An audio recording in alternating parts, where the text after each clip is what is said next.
It was early evening. I was on my day off. I was going to the movies with my wife.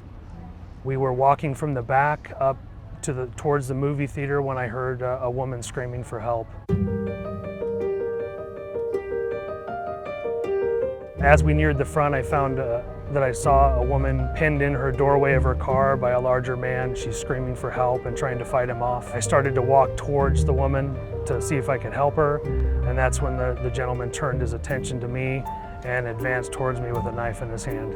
I carry my off-duty weapon when I'm out, so I drew my off-duty weapon and proned the gentleman out on the ground. Patrol officers arrived on scene and I assisted them in taking him into custody.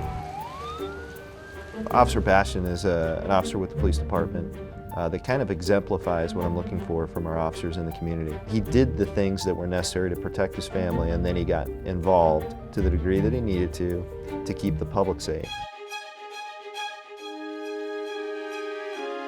Glendale started as a farming town, and now we've become a city that has a mall, that has a football stadium, a hockey arena, this entertainment district, and so you kind of have two worlds that are kind of all coexisting within one city and one community. So as a department, we have to be able to adapt. Public safety is a community issue, so the police department doesn't act in a silo when it comes to public safety. We rely on our partners in the community. Those are residents, those are business partners, those are any key stakeholders that come into the city of Glendale for whatever purpose, all participating and actively paying attention for the sake of public safety. We're seeing a change right now through Chief St. John of going from a data-driven department to a community-based department. We're not so much driven by crime analysts and statistics, why those play a vital role. We're led by human intelligence. You know, what's the guy who's lived on the street for 20 years, what's he telling you that's going on in the neighborhood? And then, does the statistical data back what our community is telling us?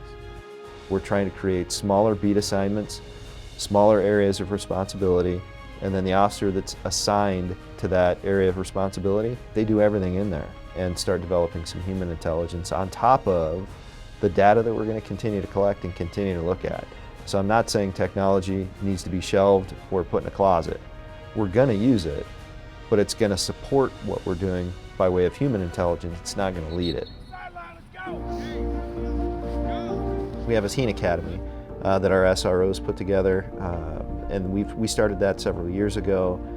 The SROs working in the high schools develop relationships in those high schools with all kinds of different students, and they identify, based on those interactions, students that are interested in public safety as a career. Let's go! As a school resource officer here at Ironwood High School, my job is to assist the staff, the faculty, and the student body in preventing and reducing crime on campus. I do that by having contact with them in a positive, productive way every day, providing them with information, advice to make sure that they're making good decisions, letting them know that I'm available to them in all different types of aspects, from a police officer to a human being, being a positive role model and mentor to them.